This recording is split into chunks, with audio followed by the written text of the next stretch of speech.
Hi, everybody. Welcome back to the 19th episode of the Totally Unqualified podcast. I am not coming in as hot as I was last week. Thank God. I'm in a better mood today, but we'll see how long that lasts. Uh-oh. No, I'm kidding. I don't like this. You know, I don't like this, Ava. I like fun-loving Ava. last week was really an eye-opener in terms of my hair, and sitting on this side is not my side. Do you want me to sit on that side? But we've started to sit in this side, Yes. and that's your side, and this is my side. Yes. So now I feel like I can't switch the sides, like the album cover or the Why artwork. would the other side look better? Your hair looks good. I don't like this side of my face. Wait, actually, this is my favorite side. Okay, newsflash.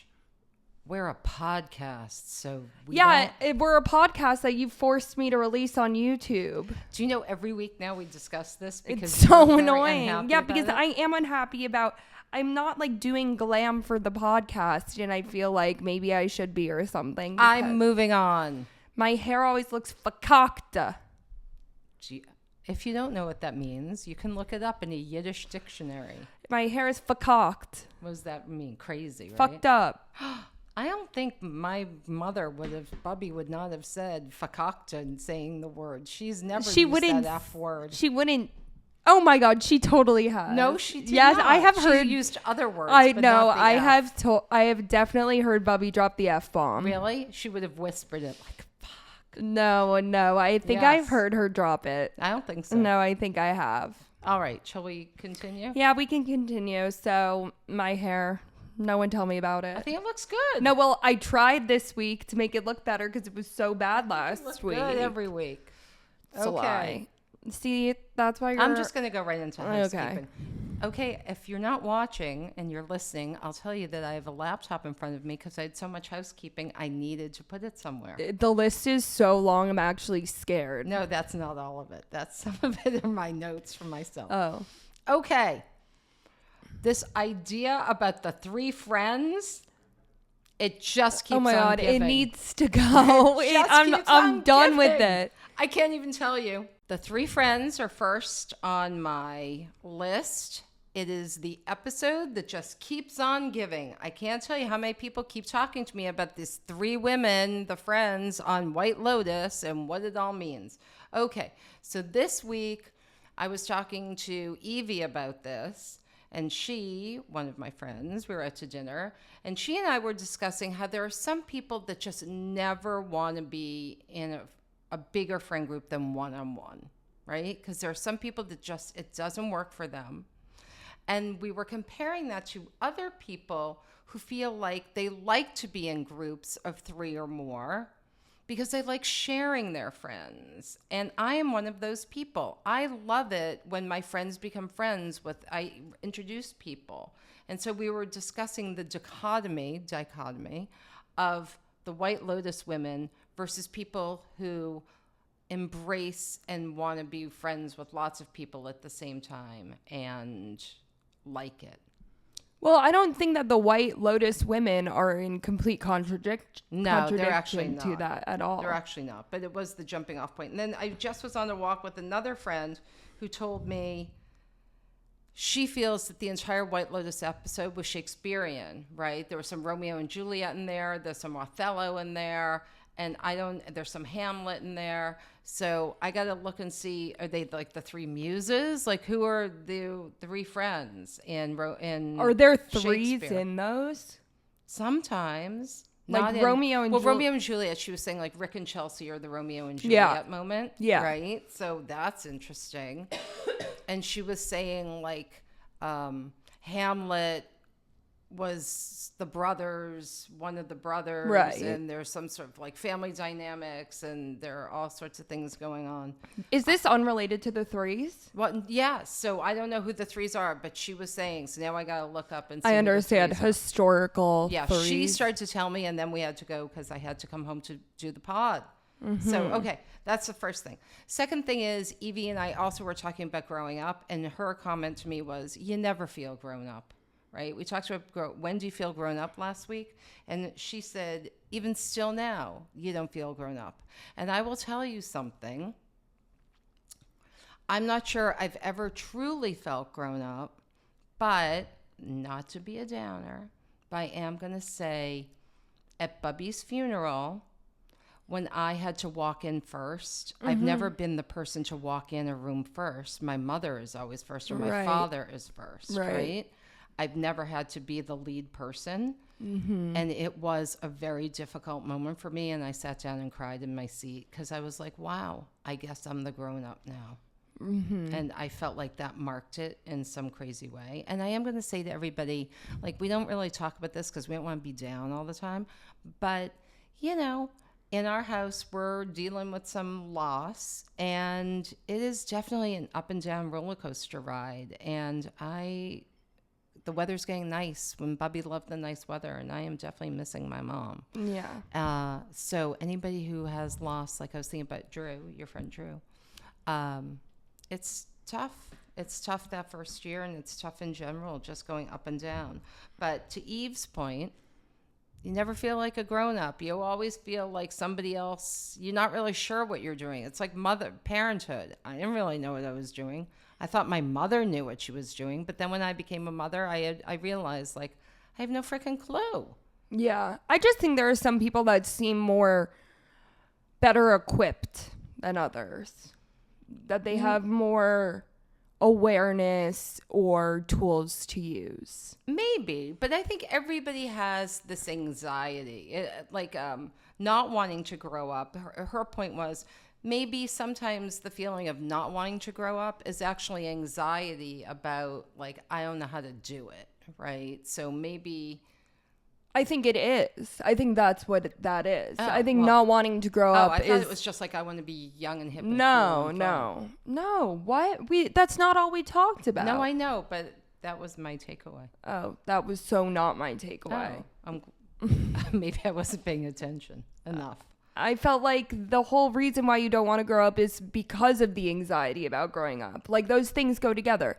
Who would want to be 20 forever? It sucks. It sucks to be the same age forever. Nobody would want that. No, but some people try and hold on to their youth. Didn't we discuss that? Yeah, but that is also a way in which they didn't accept the anxiety that comes with growing up. Maybe. Or some people, I think their best years are behind them and they're trying to relive those. But that's anxiety. But everything you're saying is anxiety. Yes. I hear what you're saying. Okay. And I just do want to also point out that our friend Barry sent me a very interesting article on Saturday from entrepreneur.com, and it's about AI. And I want to tell you, do you want the stats on this? So apparently Sam Altman, you know who he is? Yes. The CEO of OpenAI. Right? He said that their company spends tens of millions of dollars on electricity costs because people say please and thank you. Yeah, I heard this somewhere else, but I don't understand how those two words are really like the thing. I don't know. He posted this apparently on X or somewhere. And by the way, he said there are a few other things in the article I thought were interesting. Most people who use AI in the U.S. report that they're polite to it. And here are the percentages. 67% are polite. And 18%, this is me, say please and thank you to ChatGPT. It's actually funny that you bring this up because I think I took a poll about this and I've been forgetting to report back. Let's see. Did I ask if people are polite? I don't think I asked if anybody was polite. No, I asked if people paid for AI. And? 33% do, 67% don't. Really? 91% use ChatGPT, and the other 9% use another platform, but nobody uses Claude. So. Really?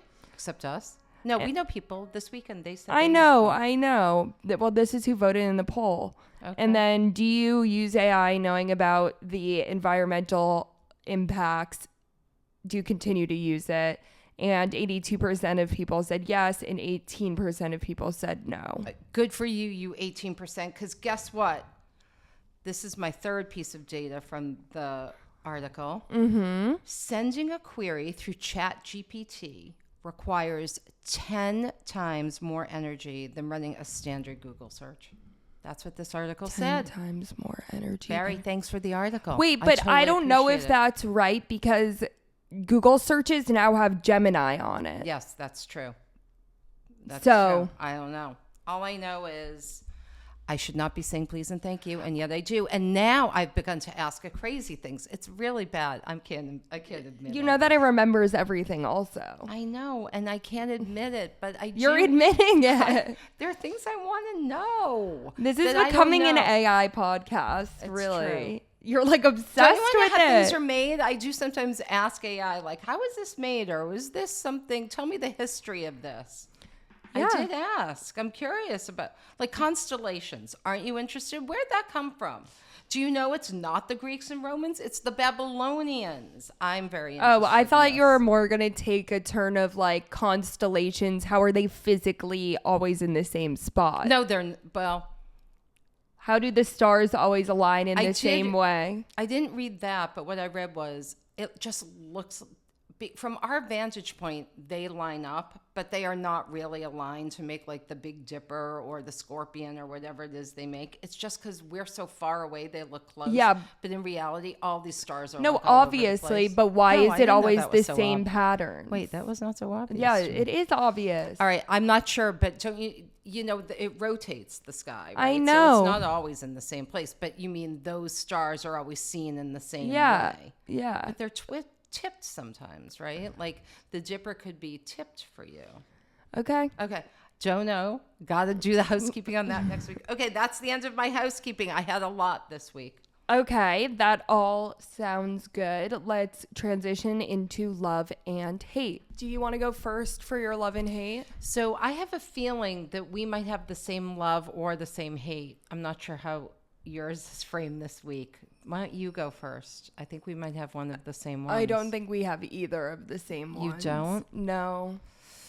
So I'm not sure whether mine's a love or a hate. Mm-hmm.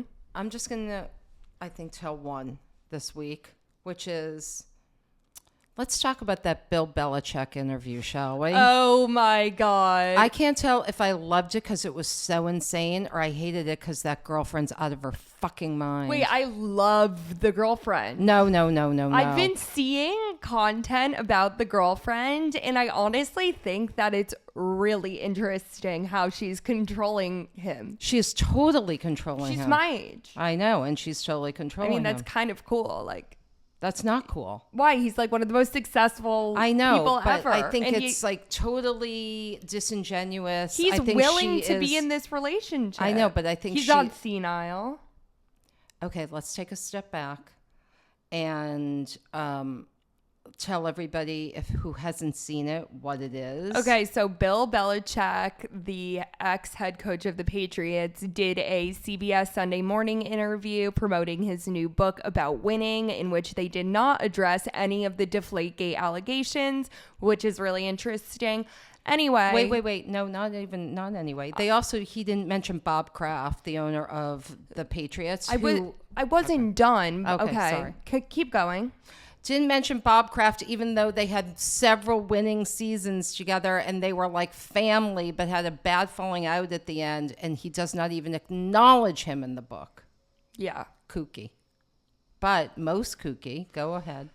The girlfriend was on set for the entire interview, and The girlfriend who's how old? We just said that she's my age. She's 24. Well, just let's make sure Okay. everybody knows. They've already made clear. Okay. The girlfriend who was on set for the interview inserted herself in the interview when they asked about their relationship and how they met, and she said that they're not talking about this, and he called her his muse in the acknowledgments. So it seems like she has weaseled her way in, and I honestly am a fan. He's a Okay. consenting adult. Here's the thing that I was very unhappy with. I was By the way, if you saw the interview, he wore a cut-off navy sweatshirt that had holes in it, and it was absolutely disgusting. But okay, Bill Belichick, power to you. Which, by the way, I think she totally had a hand in. I think she's all about media attention. And she was like, wear that because people will talk about it. I think she's conniving. I don't like it. They showed on screen some of the Instagram account that she posts. It's crazy. With her being a mermaid and him being It's a fisherman, insane. reeling her in. But he's doing it all. Why are you blaming her? Because when they said to him, when the reporter said to him, how do you feel about, your social media and all your likes? And he looked like he was stunned. And he was just like, I just don't really pay attention to that. Clearly, she is manipulating this situation, which maybe is a love. Like, maybe power to you, what you're saying. But I found it to be incredibly yuck. I just think that like you're blaming the woman and like he's the older one. He's consenting to this. I'm not saying he's not consenting. Why else would he be taking these pictures with her? He doesn't think that he's taking these pictures I don't for like the whole thing. The happiness of their camera roll. I think you don't like him and his choices. I think that she's not doing anything wrong. And look, we're talking about it. It's exactly what she wanted. It's exactly what she wanted. I'm not saying she didn't get what she wanted. I'm just saying yuck. I'm saying it was a yuck for me. The whole thing was a yuck. I thought the staging of it was yucky. I thought the fact that he is dating someone so much younger than him is yucky. I think it's yucky that she's like having her moment through him. The whole thing was a yuck, but I did watch it like a train wreck and I was interested. Yeah, I don't know. That was not even on my radar. Honestly, my thought is like power to her. Like, wow. Okay, well, that was my she's love living and the hate. life that I'm sure she thinks she deserves. So I would like to know how they met. I have my theories. Yeah, everybody thinks that she was a hooker. What do you mean? Like, don't say that. Now we're going to get sued. What do you mean? If you say in the middle of an interview, we're not talking about that. It's like you're like a sugar baby, a hooker, you cannot like whatever. Say that without that's. I say that's speculative. I'm saying it's speculative. It's not. Okay. Continue. What would you like? What are your love? Okay, so my love of this week is that I've started to rewatch my favorite show ever called Girls, Little Show. If you're my age, you've probably watched it. If you're my age and you haven't watched it, I think that it's a great show. It's very valuable. And if you're a mother who wants to tap into the feelings of her 20-something-year-old daughter, I also think that this is a great show to watch. I think it's truly just so timeless and accurate about how growing up in New York City, and growing up meaning experiencing your 20s, is such a turbulent experience. I think that the lines are just all amazing. I don't like Lena Dunham in particular, but I think this show is like a masterpiece. And I'm not alone in that feeling. So I'm rewatching that, and that is my love of the week. I know you want me to watch it with you, and I didn't. You didn't, but I'll watch it. No, it's okay. You might not like it. You like you just told me I'm supposed to watch it, so I understand you. Yeah, you understand. As you see you this understand week, me as you enough. see this week, listeners, we're not getting along. You understand me enough. Okay, and what was your hate this week? Oh, I had it in my head. It just left my head. My hate this week. Well, if I could have I did hate how my hair looked in the last episode, but I won't say that was my hate this week. I literally just had it in my head. It wasn't my hair. Oh, I know my hate this week. My hate this week is that I feel like everything has become extraordinarily this is not a new thing, but more so I'm just observing it. And as I sit here in like the most basic outfit ever, I realize that like it is really hard to develop a sense of individuality when like everybody is chasing the same trends. And like, even if you like something, the minute it becomes trendy, it literally becomes unescapable, and every person without any sense of fashion is wearing it. And I was thinking about that this week because I bought Solomon shoes, sneakers, which are very trendy right now. And I actually used to have a pair that like a while ago. I know that like I didn't invent these shoes or anything, but I had, Thank God for that. I had them a really long time ago, and they were a little bit small, and I bought them on Depop. So whatever, I sold them and don't have them anymore, and they look nothing like the ones I have now.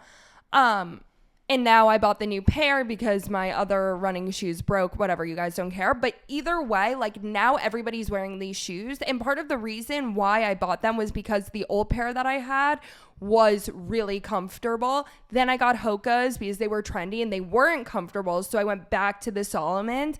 And now Solomons are having a moment, and it's like, oh, I just hopped on the trend. I'm like every other person. Like I had these so long ago, and I feel like I don't want to say that I'm like more fashionable than, you know, the next guy, but I did have them a while ago, and I wasn't buying them for the trendy purpose. You know, I needed a new pair. I do want to say that you're more fashionable. I than the am, next guy. but like I don't want to say I have this like unique, like undiscovered fashion sense. Like I don't think that's the case at all. I'm more so just like these people that have absolutely no sense of self who want to like follow the trends are now wearing them, and now I feel like I'm one of those when this is not the case.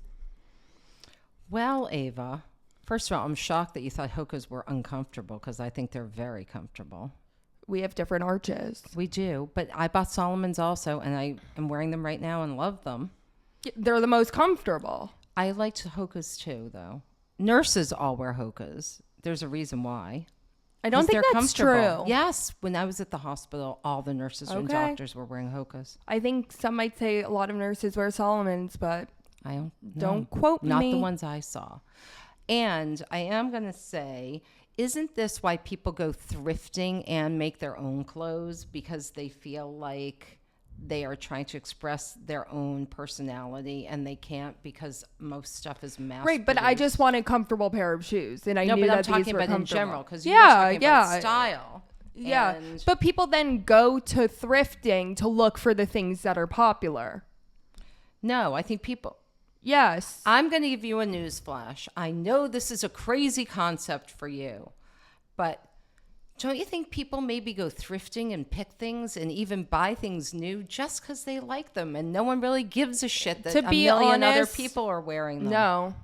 I think that very few people, like very few meaning still a lot, but like I think that very few people have a sense of individuality through their fashion, and the rest of the people around them are just trying to keep up with the people who have individuality do. I think you're misguided. I think people buy... I bought the shoes. I think that you haven't walked around the West Village at 4 p.m. on a weekday. But I'm saying not everybody. What I'm saying is I buy stuff that I like. I wear things that make me feel comfortable. I buy things I think are good looking or look good on me or are interesting. But I don't ever really think about, like, I didn't buy the Solomons because I thought I was going to be the only person in my age group wearing the Solomons. You're not the target person that I'm talking about this for, especially because you don't care about being trendy. Right. And I'm saying that many of our listeners don't give a shit about being trendy. And what I'm saying is that might be a your age thing, but there are plenty of people that are your age that also do this. I feel like you're being ageist on this.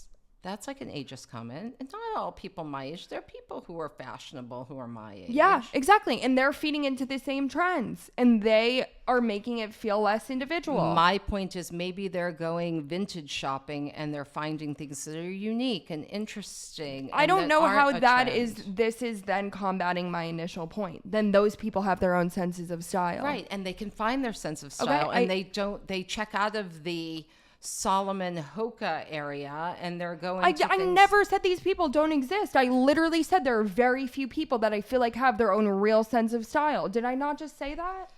Yeah, I don't understand your point, because couldn't anybody I thought your point was you feel like you can't express your sense of style. No, I'm not saying that there are any limits. I'm saying that it's annoying that I feel like I'm not wearing these for the same reason as somebody else with no sense of style. And now when something becomes a trend, it becomes conflated as like, oh, it's just something popular, when really like these are comfortable shoes. Okay. I see what you're saying, But I think that you maybe had the misconception that you were in on a less of a trend with the Solomons. But the fact that there's even a Solomon store in New York would have given it away that it's mass. It is mass, obviously, but the people who are wearing them are different than the original people who are wearing them. I see. Is this like the New Balance with the big Z that everybody used to wear? Exactly. Mm-hmm. So it's gaining traction in circles in which it wasn't popular. This is why my sneakers, my kick-around sneakers, are $40 and come... Well, I now can't buy them now because they're on Amazon. But they're those crazy She's boycotting Amazon, in case anybody was wondering. I'm boycotting Amazon. I have to. I'm sorry, Jeff Bezos, but it's not cool. Why are you apologizing? Cool. No, I'm just saying. You're not sorry. I'm not then sorry. You wouldn't be boycotting. That's true. All right. Love and hate. I feel like we exhausted this. I'm exhausted already, and we haven't even begun talking, really. Oh, my God. Okay. So our question of this week is one that's a little bit different from our other questions, but we had a listener who feels as though they have a good relationship with their parents, their father in particular, but that whenever they're in person, their father is really attentive and follows all their stories and understands what's going on. And then when they're not together in person and they go on to talking on the phone, that kind of all of the valuable information that was shared is forgotten and each phone call feels like a fresh slate.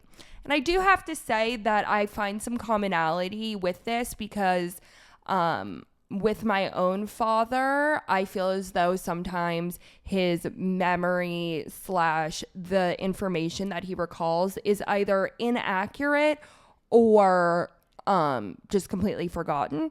So I wanted to broach this topic and kind of understand not why this happens. Like, obviously, like older people, memory, like those two things, can be at odds with each other. Mm-hmm. But more so, how do you deal with that and not get annoyed? Because I feel like I know that I get very annoyed at Dad. So I think it's a good question. I do have one follow-up question, which I don't know if you know the answer to. Mm-hmm. But when the person is with the dad in person, the next time they're together, does the dad remember from that conversation or no? Unclear. So is it that the dad's clued in at the time, more clued in person? I don't think that that is really the issue. I think the issue is more of the lack of transfer of information through time. Okay. Well, I have a few thoughts on this. And yes, so I think that age could potentially be an issue that... but I don't think that's the issue. It could be something age related, like maybe his hearing isn't as good. And when they're in person, it's easier for him to pay attention to his child rather than on the phone because maybe hearing is an issue. Well, Dad doesn't have that excuse, but okay. No, but I'm talking about this person. So I would say for that, I think the solution for that is you should FaceTime, right? Because we had that with Bubby, that it was easier for her to see us and communicate than just be on the phone because she was hard of hearing. Yeah. Somehow seeing the face makes it easier to follow. Right. And so this person could try FaceTiming with their dad and see if that solves some of the issue. It could also be like for your dad, I think... Often when you're engaging with dad, he's coming home after a long day of listening to people's issues, and he's very tired because he gets up super early. And so his brain is kind of full. And so he's kind of saying that he's paying attention, but really he's thinking, I want to eat dinner and watch the Knicks. And so right, but then he's wasting my time. Yes. So what I think is a good option is that... But you're in person with your dad. Let me just think about... I'm just going to finish with dad. What I've realized with dad is I need to say to dad, I want to say something that I need you to remember. Are you listening? Yeah, but I'm not going to do that every night. Right, but you could. I'd say it often. And, I mean, and then he'll say, I'm not. And he'll admit it. He'll be like, I'm not really listening. And I'm like, okay, well, when you're listening tomorrow, you get back to me, I say to him. So that kind of puts him on notice that he is being checked out, and it's upsetting. And so I think he does make an effort to listen more. But I do think with Dad, it's that his brain is kind of full and he's tired, right? That's part of it. But also with Dad, and I don't know if there's a gender component to this. I'd be curious. But I've noticed with Dad that he's not really good at juggling a lot of things. He likes to do one and then one and one and one. So if he's like paying bills and I want to talk to him about something, he can't really stop paying the bills and have me talk to him. He wants to just pay the bills and get it done, and then he'll talk to me, right? So I think you need to kind of get in the queue with Dad a little bit, right? Yeah. So if he says to you, hi, Ave, how was your day? You could say to him, Dad, I'm going to tell you about my day, but are you listening and you really want to know? Or are you not really listening because you want to get dinner? Yeah, but then it's just like, then don't ask me. No, but I think this is trying to train Dad to acknowledge that he's not really listening. Okay. I don't know how I feel about that. Okay. So that's what I do, and it seems to work better. Now, for this person, because the phone is the issue, I do wonder if his or her parent, has a lot on their mind or is doing something at the same time. Yeah. Like, could this person say to the dad, hey, Dad, I really want to tell you something, but are you watching TV? Or are you watching a show or doing something else? Because I really would love that you listen. I just think that it's frustrating because it's like, if you're not going to listen, then don't ask. Yes. And I think that's the issue with Dad, as with this listener, as it is with most people. Like, if you're asking because you think you have to, and then you don't listen to the answer, then there is no reason you should be asking, because you should be interested enough that you should want the answer. Yes. So here's what's problematic.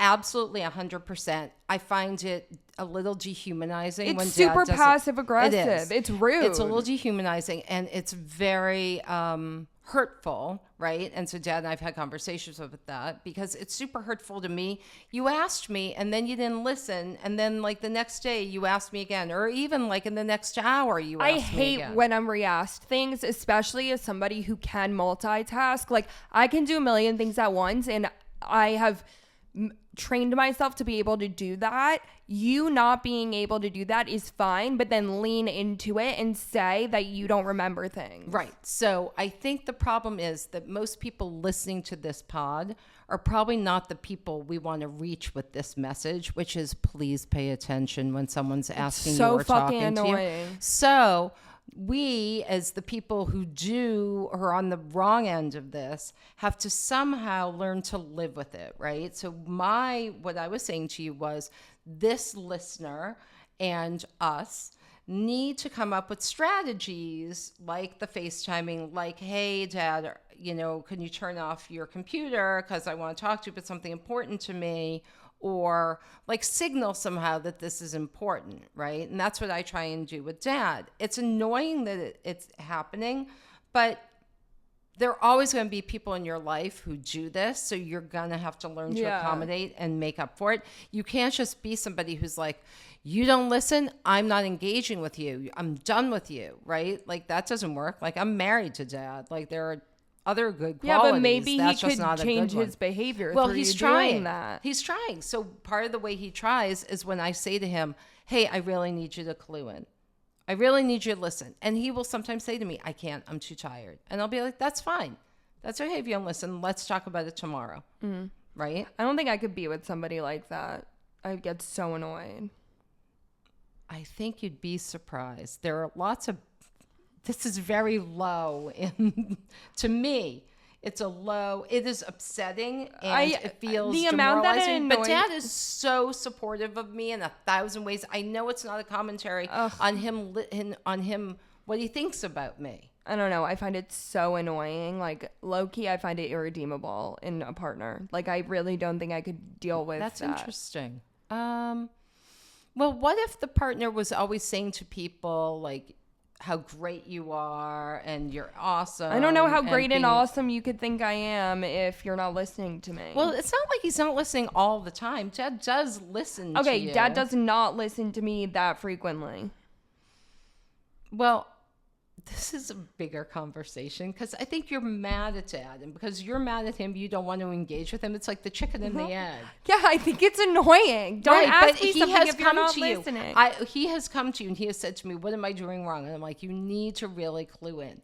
So he has tried. He'll go in. Last night he went into your room right away and said, hi, Ava, how's it going? He does that, but then he doesn't bring any of the information that I share with him outside of that doorway. And then he comes in the next night and asks me the exact same thing. No, but all you're saying is, how was your day? I know, but if I You were mean to... he's not, but I don't hear you saying, Dad, I had a really hard day at I work have- today. And then the next day he's not going to say to you, Ave, how'd it go yesterday? Because you never shared it with him in the first place. No, but I have shared in those situations, and he'll be like, who was it again that you did that? It's annoying. Bit. Okay, but some people do not have a good memory, I am going to say. He's a therapist. And I am going to say to you, Ava, I think you're in your own way being passive-aggressive on this. I totally am being Is the listener being passive-aggressive and like hanging up on the dad? I don't know. I have no idea. That wasn't Or included. is it just like sad? I think or it's more upset? just like upsetting and frustrating. Yeah, I think you got to try FaceTime. All right. So that was our question of the week. Do you have anything else to say? No, but I do think we need to explore this issue you have with Dad because it's upsetting to Dad. Why are you saying it's upsetting to Dad if I'm the one who's the victim? Because I think you're also being passive aggressive. You are being the aggressor as well as the victim. Yeah, sounds right. Okay. I picked the big topic this week, and here's what I want to know. When I was growing up, there was a body of knowledge that everybody kind of had, and things you were supposed to either know or know how to do. Mm-hmm. And I think a lot of that has changed. I'm going to give you a few examples. Mm-hmm. When I was a kid, you really should know some of the following that my parents taught. Read a map. You don't have to do that anymore. No. None of these you need to know. Script, how to write script. Writing a check. How do you fill out a check? No, you might still need to do that. Grammar. You right? might need to know that too. Sewing, how to sew a button, No. how to mend things, how to drive. I can't drive. And that's on my list for Ava. So I was thinking about all these things that are outdated. I was thinking about writing a check and how we don't write checks anymore, and that's what got me thinking about it. And also driving, because you don't drive. And I was thinking, are there things that you as a young adult in this day and age should know? And what are those? Well, and I have a list of things that I think you should know that I put together, but I want to know what you think you should know. I started out learning script in kindergarten. We learned script for a while, but at the same time, we also learned typing. So I think that's one, like learning how to properly type. Mm-hmm. That was one that was Isn't it big. crazy you don't write anymore at all? Nobody writes by hand. You write on a keyboard. I used to write in high school. We weren't allowed to use computers. Yeah, I know, but I'm saying now. I don't know. Some schools might not allow computers. The only time you guys ever write is when you fill out birthday cards. Yeah, and sometimes forms. Yeah, but I know, but that's minimal writing. I think you still need to know how to write a check. You do? Yeah. I never write checks. Unless you like Zelle someone. But I think like for my job, yes. Okay. I'm trying to think about other things. Well, I feel like there's a lot of information that people, not skills, but like information, like somebody I know didn't know that the Pope was a real person. Really? Like that seems like we should know who all significant historical figures that are around world leaders in some way. I'm trying. You mean not their names, right? Like just like knowing about the existence, like that. You know that there's a king of England now, not a queen of England. Exactly. Mm-hmm. Like it's not like a fake thing. Mm-hmm. I'm trying to. The person thought the Pope was fake. Yeah. Whoa. There was something else like By that. the way, recently. I really liked that Pope. I know. I was sad that the Pope died. My entire TikTok is like different conclave like members and who the people like Yeah. want. Apparently there's 7. I'm trying to think about what else well, growing up, I was told that I had to have 3 skills, which I think is part of the reason why Not you only 3 skills. Okay, you said these are 3 important skills that you have to know. And I think it also helped you justify why we went to sleepaway camp. So our 3 skills were swimming. I hate swimming. I drown. I can swim, but I'm a poor swimmer. Skiing. I don't like it either, but I do know how to do it. But I don't like going down a mountain to go back up. It's not my thing. And the third thing is tennis, which I also dislike. I like pickleball way more, but also I never, ever got a hold of tennis. And those were the 3 main things you thought were those were important skills. Things. Those were, let me just say something. No, you about put this. a lot of emphasis on those 3 things. I'll tell you why. Swimming, everybody should know how to swim because you will find yourself near water someday Yes, and you do I not agree want to with drown, that. right? You don't want to drown. It's the same thing on my list is CPR. You should know how to give CPR to somebody. You just should because one day you Staying may alive. find yourself. Yes, it's important. Driving, you should know. But here's why skiing and tennis. Because I found I didn't grow up skiing. I did grow up playing some tennis. I found that in my life, as I entered my 20s particularly, and going forward, those were 2 sports that seemed very social, that lots of people knew how to do, and big social groups would get together and do them, and particularly skiing, and that I learned to ski as an adult, which was very hard. So I think pickleball is definitely the new tennis. Although, yes, I just think for social reasons that you should just know how to hold a racket and be able to represent yourself. So I think pickleball is the new tennis, and I think people do still ski, but I just don't like that. But you know, those are not like the main life skills I think you should have. I just thought as a young adult. I didn't think we were coming here with like the most important. Oh, really? I am. I mean, I was thinking like things you should know how to do. For example, like you should be able to tie your shoes. I was very slow to learn how to tie my shoes. I'm still not a great shoe tire. That's a good one, actually. So I really do want to get to driving, but I think you should know cooking, basic cooking, how to boil an egg, how to cook an egg, how to make an omelet, how to make pasta with something in it. Like you should definitely have, this is what home ec used to be, right? Like you should know basic cooking. I think you should know basic sewing. Yeah, I agree. You should know how to attach a button. You should know how to do your laundry, right? Like I separate colors so all your whites don't turn color. That's a good one too. But then there are other things I think that you should know, like how to read a room, right? How to communicate effectively. Okay, but that's like personality. I know, but I think it's important to know how to read a room when you walk into it. It's so important in an interview with colleagues at work to get ahead at work. I don't know if you can be taught that. How to read a room? Mm-hmm. No, I think you could. I don't know. Really? That seems like a skill that you develop when you're younger. And if you miss that development, it's really hard to do that. I don't know if that's true. Somebody let us know. Yeah. If you have like a psychological background. Have you learned late to read a room? I'd like to know that. Like conflict resolution, that's something in the workplace and in a marriage and in a friendship. Like you should probably know how to, like instead of yelling at someone, you have to, like the most valuable thing, I think I've said this before, that I realized one of the most valuable things in work is it's not about proving that you're right.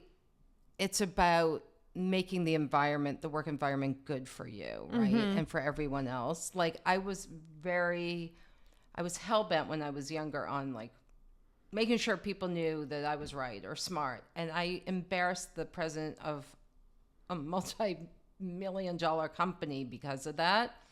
And my boss pulled me aside after and she was like, you were right, but you were totally wrong. Because now he's not going to like you and you want to keep your job and move up in the company. Yeah. Right. So, I think, but I think a lot of the skills. things that you're saying, the ability to do it comes through the error of not being able to do it. Like a lot of this is like intangible skills. Well, not a lot, just a few. Like budgeting, you should know how to budget and like look at your bills and be able to see like, am I living within my means. Like these are all things you should be able to do. Are these ringing for you or no? not I ringing think these true? are all good. I mean, the ones that I think are less helpful are the ones in which I am interpreting as more theoretical. Okay, got it. But So, I think budgeting, like, yes, I think that's a good one. I think, I don't know, the way I was thinking about this was in more of like things that you want to do. But if you're adding to this, then like time management, being on time, I think that's a skill everybody should have, like planning out their day. Balancing multiple tasks, creating a sufficient to-do list, I think is also an important one. the kind of to-do list, right? Like everybody has a different form of to-do list that they use, right? I'm just saying the general to-do list. No, I know, but I'm just saying it's interesting how people manage their what kinds of tools people use to manage their day and their tasks and their time. It's interesting to me. Okay, maybe you can 'Cause I'm talk pretty about that basic. a different week. No, nobody cares. I just use a list. I'm trying to think of something else. How to keep plants and flowers alive. I think that's a good one that's a that no good one one. knows how to do. Do you know how to do that? Do you care about it? I do, because I want to, when I move out, have lots of plants, but I do have to say that I don't know the distinctions between all of the waterings of things. That's going to be something I have to learn. I think you should know how to negotiate a lease. Like, because you're going to be moving. Yeah. And someday you're going to get a car. I guess negotiating in some way. You are so obsessed with the car. It's so annoying. I don't have a desire to drive. I know how to operate a vehicle. You don't really know how to operate I a vehicle. do 100% We know need how to to dive operate into a this, vehicle. and she won't do it because she knows she's wrong. It's not about being wrong. I genuinely don't care. You need a license. I you understand. Do. You need to be able to know how to drive in case somebody gets sick and you're somewhere and you need a car, or you're somewhere on a business trip and you're alone. You need to know how to drive. I know I need to learn how to drive. It's really not that pressing to me because I don't enjoy doing it. Here's what's going to happen. Your job is going to say to you, okay, Ava, we're going to Austin, Texas. We'll meet you there. You go pick up all the crap that we need. We'll get all And the you're crap gonna be like, delivered. shit. I'm They gonna have to did go not run say around. that driving was a job requirement. And I'm going to say to you, it is going to happen. Then you're going to be like, oh my God, I need to get my license in 2 weeks. Okay. Just do it now. I think that everybody needs to know how to, I guess this is more time management. I was going to say, like, navigate the airport in any type of way, like to understand, like, the steps that go into being a passenger. You have to go through security? Yeah, and time, but that's more on the time management side. I'm trying to think. I would say run a mile. I can't run a mile, so I don't know. Oh, that's a good one too. Maybe you should. I'm look it not up, challenging myself to run a mile. Why not? I hate running. Yeah, but maybe you'll find your inspiration. We're really finding out that like all of the skills that we need to have, I don't have because I hate all of them, but I still think we should have them. I think before you move out, you should learn a few cooking techniques. Oh, I know them. Because it's so much cheaper. I know how to cook. I know how to cook. I cooked in college. Okay. Do you remember? Yes, dear yes, listener. Chef Ava, obviously. No, not that. What? Ava went for a summer to Spain. Oh, what did I do? Almost blew up your kitchen. Yeah. I forgot about that. What was I making? Pasta? I don't know, but the olive oil fell on the stove. Yeah, it was crazy. It was crazy. Blew up her apartment. I did, the building. It was so bad, but I can cook. What else? Recycling. You should know what should be able to be recycled and what shouldn't. I just went to a seminar recently. It was very helpful. I do not know that. By the way, I know my love this week. Can I please go back to my love quickly? Fine. You're going to miss your prescription. Okay. Here's what my love is this week. I know I'm late to the game in New York City, but I started composting this week and I love it. Oh my God. Okay. So maybe knowing what to compost too. What did I tell you? I know, we didn't know. Compost can be anything natural, anything we eat, anything. Then I wonder, could I compost the flowers? Because I have some dying flowers. I think you can. I think so too, right? I'm going to have to look that up. But we compost here in New York City, and I just want to tell people what it is. Because if you live in a house, you know how to compost. But here in New York, when you live in a building, there are trash bins down in the basement that are marked compost. And so I meet people in the elevator and everyone's carrying their little handy dandy plastic container of their compost. And then you just dump it in to the container. And then once a week, the compost gets picked up. It's really exciting. Global warming is going to stop now. Because I'm composting. Well, it's a good thing to do. Okay. What other skills do you have? Anything else? I'll just check my list of things I thought you should know. It was not all skills. Reading a room, laundry, cooking, budgeting, conflict resolution, negotiating a lease, communicating effectively. Yeah, I want to talk about the skiing, tennis, swimming situation, and driving. Mm-hmm. Oh, I got another one. Riding a bicycle, 100%. Everyone should be able to. Swimming? I think that's a little like swimming. Yeah. I think that's a good one, though. I'm trying to think if I'm missing anything CPR, else. I care about. Oh, I got another good one. Everybody should know how to properly shower. Okay? I was on TikTok. I don't know that I know how to properly I shower. know. Well, I feel like I'm not properly showering. I think you're not supposed to use soap all the time. I don't know. This woman on my TikTok page was like telling me about all these different types of washcloths and this and that, and now I feel like I'm showering wrong. No, I thought supposedly you're not supposed to put soap all over your body because it dries you out, only in the smelly areas. That's what someone I used to work with told me. You only do smelly areas, and a lot of people I know do not wash their hair often at all. And someone told me she went 30 days without washing her hair. Yeah, that's how you like oil train your hair. Yeah, and by the way, she said her hair was fantastic. Yeah, not for me. I'm trying to think about if there are any other skills. You should know how to make a bed nicely. Yeah. Mm-hmm. Those hospital corners. Vacuum. I think I know how to vacuum. Oh my God. I only learned recently that thing, the spout can come out to get into the crevices. Are you serious? Yeah, I didn't know about that. Oh my God, I'm terrified. I'm thinking that most of my life skills my father taught me because my dad was in the Navy, so he knew how to sew and he taught me how to sew. Mm-hmm. He knew how to make hospital corners on a bed and he taught me how to make a bed. He did a bit of cooking, so he knew how to cook. He taught me how to budget and balance my checkbook. He taught me how to ride my bike. My dad taught me a lot of that stuff. I feel like I should be teaching you this, that you didn't know about the vacuum. So does that mean I have to say to you, okay, Ava, we're having a lesson in the vacuum. Here are all the attachments. No. What they do. I figured it out instinctually. Oh, thank God. Thank you. Thank God. All right. So we want to know, listeners. Yeah. What do you guys think you should be able to do? This is a good topic. I wonder what people are going to say. I know. I want to know too. What should you know how to do? Like, should you know how to repair certain things in the house? Yeah, I was actually thinking about that. Oh, change a light bulb and knowing the differences in light bulbs. Not every light bulb takes everything. I'll be honest. I'm super handy, and my dad taught me to be super handy.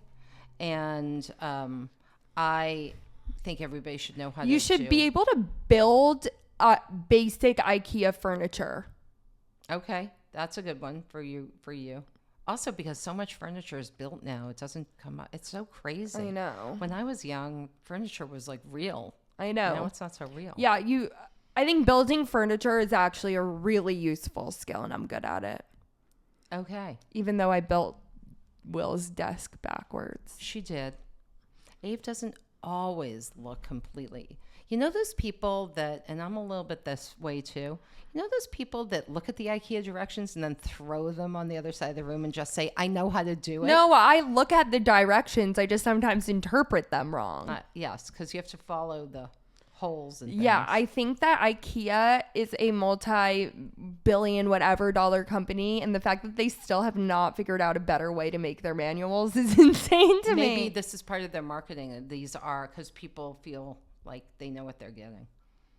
Like I think it's so unclear. The whole arrows are not ever clear. That's true. And that you really have to pay attention, like, is the whole darkened? I know. It's crazy. I think that's like crazy. Yeah, it is kind of kooky. All right. Enough about Maybe all this. they do that because they want you to then hire the IKEA builder. Maybe. But then you could just get a TaskRabbit for cheaper. Whatever. All right, everybody. Thank you for listening to this episode. Maybe we should hire a TaskRabbit, take us through the apartment, and the TaskRabbit can tell us how to do everything. Oh my God, that would be really, really unfortunate for the TaskRabbit. No, we could ask them, like, how do I unclog the drain? Oh, that's a good one. Like, how do I don't know how fix to snake a drain. fix the burner? How do I do not know how to snake a drain. Yeah, maybe we should hire a TaskRabbit to show us everything. All right, you guys, it's been a good episode. Yeah. Thank you so much for listening. If enjoy you the spring.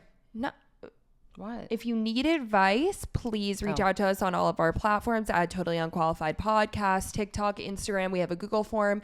You can even call in and leave us a voicemail if you need some advice. Just please ask us. We're running low on questions, and I need more to spice it up. Okay, bye everybody. Bye.